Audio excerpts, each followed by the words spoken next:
This will be a day long remembered. Now I am the master. Welcome to another episode of Legends and Theories, and welcome to the review of the Mandalorian Armorer's Forge. And this is a $30 set that just came out, and I didn't even think I was going to be doing this soon, but I was at a Lego store and decided to get this. So, let's take a look at the figures first. We'll take a look at the most common one, the Mandalorian Din Djarin first. Here he has his pulse rifle, and what I believe is being used as a blaster pistol, which is differently designed. I believe it also came in the set from earlier this year. Well, I'm using this type of blaster. It was either that one or the Razor Crest. I can't remember which one at the moment, but looking at him, he is very detailed, as always. The backside has him having a jetpack on for the first time. And I think the best thing to do is to combine him with the one from the set earlier this year, so you could have a fully detailed Mandalorian figure that looks, completely accurate with both the cape and the jetpack on. And it shouldn't be, a problem since they've done that with characters like Boba Fett. I'll probably show you what it looks like at the end, but for now let's take a look at the armor, and I think this is a really nice figure. Although, from what I've heard, the helmet isn't fully accurate, but I still think it works. It still looks very nice, and I'm not expecting a fully newly molded helmet in a $30 set. I think that they're likely not going to be doing that for, many characters. And the armorer is a pretty minor character, for now at least. I do have a theory about that, but I can't remember if I made that video or not. But either way, I still think that the armor is a nice figure. Pretty detailed.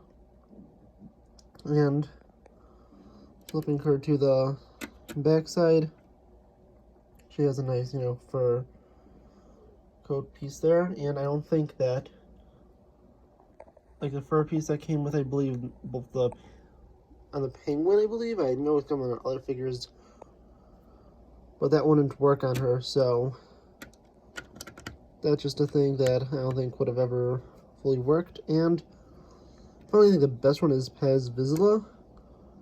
Paz is very detailed armor, the little bit of bulkier suit that both the Dark Trooper and Wrecker have used. He has this really cool jetpack at the back, built up.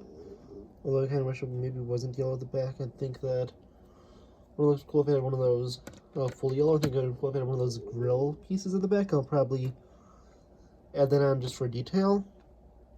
But yeah, he's a really detailed figure. They all have black heads underneath, so I don't need to go and show that off. Now let's go take a look at the forge itself. And pulling the forge up, we have a pretty detailed build, and you notice I kind of messed up a few stickers. Like that one, I couldn't get it off, so... And there's another one, but it's, kind of hidden right now. Which is why I'm going to be keeping it hidden for now. Taking a look. Take a look at the main part first, the main forge. And this, I think it can rotate. I don't know if it's intended to. I think it's just the design of it. But it's supposed to be like this, over the fires. And the fires, you're able to lift this crate off, where you have a Beskar ingot in there to, be melted. You can just put it back on pretty easily. And it's meant for the armor to grab that. And you can move her two tools onto the other clips around, like that little hammer is. I'm pretty sure it's a different name, but I can't think of it at the time. Over here we have a table that has a little opening under it where you could hide other stuff. Oh, there is nothing put in there specifically. You can, of course, do it. And putting that back on. Looking over here, we have the entrance, where you can see a pretty cool unprinted Mandalorian helmet. You can see some, what I'm guessing is supposed to be like a mini anvil build. And then part of, the sewer it's built on being shown there. You see the mythosaur there, a little broom to help clean up. And rotating it this way, we have this really cool hologram of a Mandalorian, which is a printed piece. I believe this is a cooling area. With this lever, of course, you can flip up and down, but more easily rotates because it's put on a certain piece. I don't know what it's called. It's one of those ones that's like kind of like the thing that's at the end of a missile, but it's typically just to put like old bricks into place, and ones that have bricks and ones that have holes in it. I'm pretty sure you're talking about, like, it connects to, for example, one of these. And over here we have the final kind of hidden feature where you can open this up and you can see the Mandalorian armor's tools. And that sticker was kind of hard to put on, and I did mess up, so it's a little off, but I couldn't get that one off either, so there's that. You could close this, and you can also remove this actually, and moving it over here, you could fully remove the top, popping this off, and revealing that there's a blaster pistol, a thermal detonator, and another Beskar ingot put in here. And you can simply just drop them back in.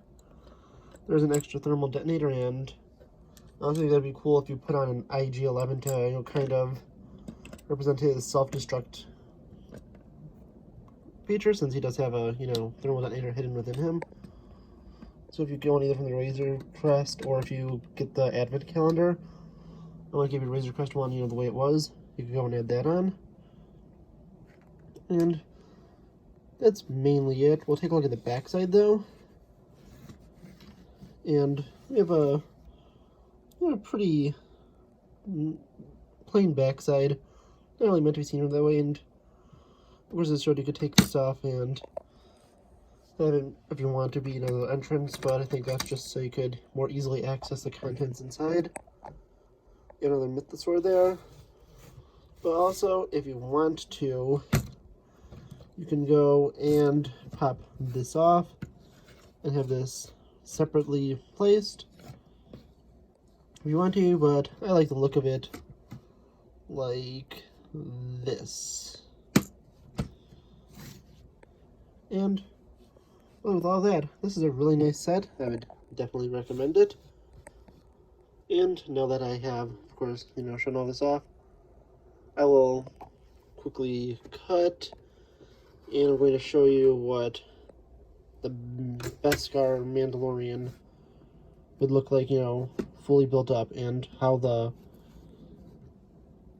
one piece I was using, the penguin, wouldn't work, since I do have it. So I'm going to cut, and I'll be right back. So here's the look I promised, and you can see this, Din Djarin, and he has what would be the perfect look. From the back, he has the cape on, the jetpack. I don't have one that has him with the spear yet, so I can't put that in his hand. But it looks very good. But taking a look at the armor, she may see that she looks right, but look at this. I could just easily spin this around. If I pick her up, easily can knock this off. So you can see it would not have been a good idea. You could argue you could grab a stud. That's great. A stud possibly. Toss it on her head and use that to stick this on. But still, if we take a look over here, you can see a pretty big gap there, and that wouldn't have worked either. So as you could kind of see, there is no real way to have that without a very new mold, which would either be, well, these two pieces molded together, or a new helmet that, you know, may have had the extra horns, but also would have to have openings in it to fit around this.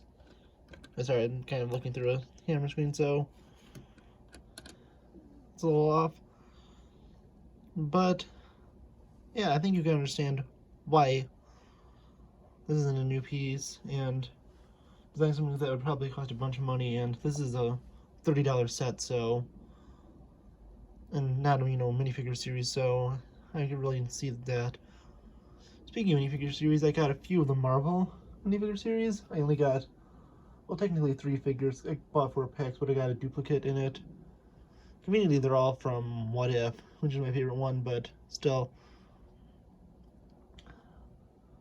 I'm not going to be doing all of those, but I may have a quick, you know, show off, because I got both ones from the What If Zombie episode, which is even more convenient. I have no idea how I did that.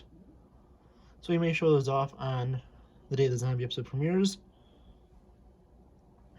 And, well, with everything else, I also got a Scout Trooper helmet that was actually 10% off the LEGO store because it had a destroyed box. It was really just like kind of beat up, and